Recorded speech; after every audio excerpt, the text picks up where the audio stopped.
0.78. 현재 대한민국이 직면한 상황을 적나라하게 표현해주는 수치다. 이민을 통한 인구 유입이 없다는 가정하에 인구수가 현 수준을 유지하는 데 필요한 출생률은 2.1. 지난 2월 정부 발표에 따르면 현재 한국의 출생률은 0.78이다. 물론 이는 대한민국만이 처한 문제는 아니다. 많은 국가들이 고령화나 인구 감소를 겪고 있다. 지난 1월 중국은 기근으로 고통받던 1960년대 이래 처음으로 인구 감소를 기록했다.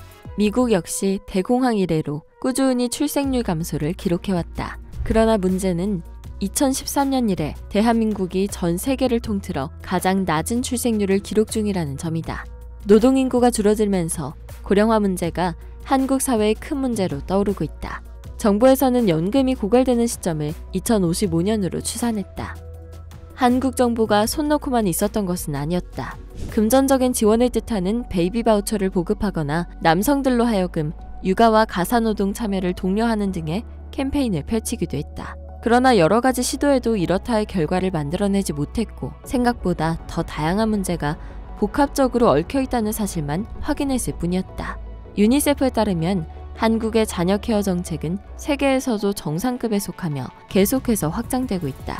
지난 1월 정부는 유급으로 처리되는 육아휴직 기간을 1년에서 1년 6개월로 늘릴 계획을 밝혔다. 그렇다면 대체 왜 한국의 출생률은 하락일로를 걷고 있을까? 정부가 배부하는 현금 인센티브는 완전히 쓸모없는 것이다. 표면적으로는 저출생 문제가 중대해 보이지만 아무도 책임지지 않는다는 게 진짜 문제.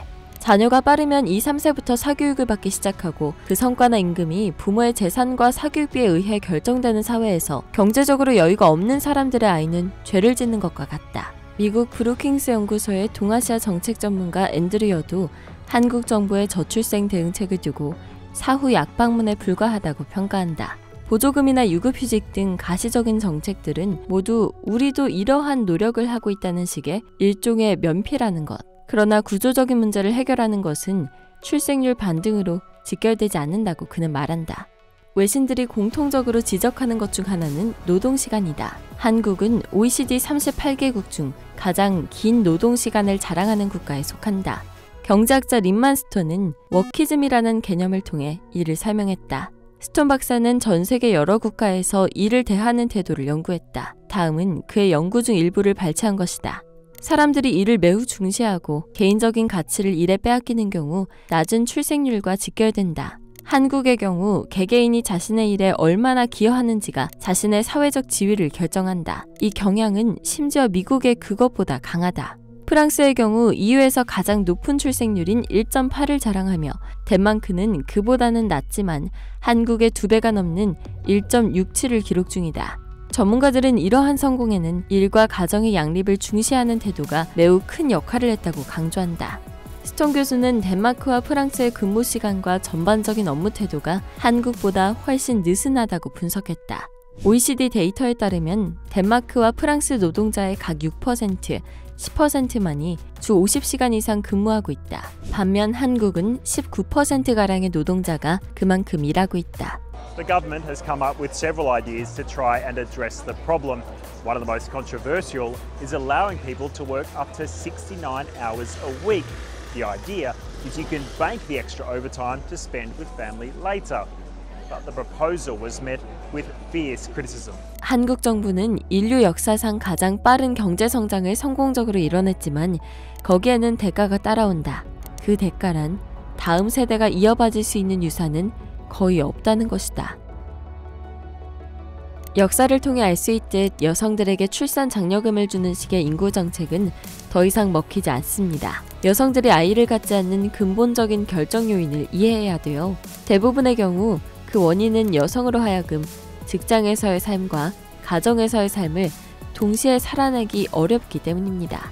직장에서 관리직을 수행하는 여성이 21%, 임원이 5%에 불과한 한국에서는 여성들이 아이가 있는 상태에서 자신들의 리더십을 이어감과 동시에 일터에서 살아남는 것이 더욱 힘들다. 한국의 초경쟁 기업 문화에서는 일하는 여성들이 임신했을 때 팀장이나 동료들로부터의 눈총을 받는 것을 걱정할 수 있다는 것이다. 장기간 자리를 비우고 돌아왔을 때 동료들이 해당 여성을 기존과 동일하게 대우하지 않을 수 있다는 것이다. 가정을 일구는 것보다 커리어를 우선시하는 한국인들이 많아지면서 지난 10년간 혼인율 또한 35% 이상 감소했다. 전문가들은 이 역시 극도의 노동주의 그리고 젠더 이슈와 동시에 연관되어 있다고 진단했다. 스톤 교수는 한국 정부가 매우 성공적으로 혼인율을 낮춘과 동시에 혼인 관계 외의 관계에서 아이를 출산하는 비혼 출산을 좌절시키고 있다고 분석했다. 실제로 한국 사회는 여전히 싱글맘, 싱글데디에게 호의적이지 않은 눈길을 보내곤 한다. 전문가들은 여전히 출생률 급감을 막아내는 데 성공한 국가들로부터 중요한 교훈을 얻을 수 있다고 말한다. 주로 북유럽 국가에서 이러한 사례를 찾을 수 있는데 전문가들은 진보한 복지 시스템, 저렴한 양육비, 그리고 아시아 국가와 비교할 때 균형 잡힌 성평등 등이 주된 이유라고 분석한다. 한국과 일본과 같은 아시아 국가들은 세계 경제 포럼의 성별 갭 리포트나 이코노미스트의 유리천장 지수 등에서 모두 하위권을 차지했다. 미국의 싱크탱크 피터슨 국제연구소는 2021년 코로나19 대유행의 광범위한 영향, 한국의 재정 전망 및 출산율 전망 보고서를 공개했다. 이는 한국의 기획재정부의 의뢰로 시행된 연구이다. 이 연구를 수행한 제이코 펑크 키르케로크 선임연구원은 20년 넘게 사회 시스템과 경제 문제를 연구했으며 미국 뉴욕타임즈, 블룸버그 통신 등이 인용하는 저명한 전문가이다. 그는 경제협력개발기구 회원국 중엔 실소득 대비 주거비와 교육비 지출이 한국보다 많으면서도 출산율이 더 높은 나라들이 있다며 경제적 이유가 저출생의 전부가 아니라고 설명했다. 한국의 특수성을 고려해 그는 한국 여성들에게 결혼과 출산은 나쁜 거래라는 결론에 도달했다고 한다. 한국 저출생 위기의 근본 원인은 성차별적 사회구조다. 세계에서 가장 교육을 많이 받은 여성들에게 가사노동과 양육을 전적으로 부담시키고 여성이라면 힘든 삶을 받아들여야 한다고 강요하는 사회에서 출산율이 낮은 건 당연하다. 한국이 성평등을 이루기 전까지 출산율 반등은 어려울 것이다. 단기적인 출생률 반등이 있을 가능성이 낮다는 것을 인정하고 초기 구조조정과 보육 및 교육기관 축소 규모를 시작해야 할 것, 지속적인 출생률 하락을 피하기에는 이미 너무 늦었다.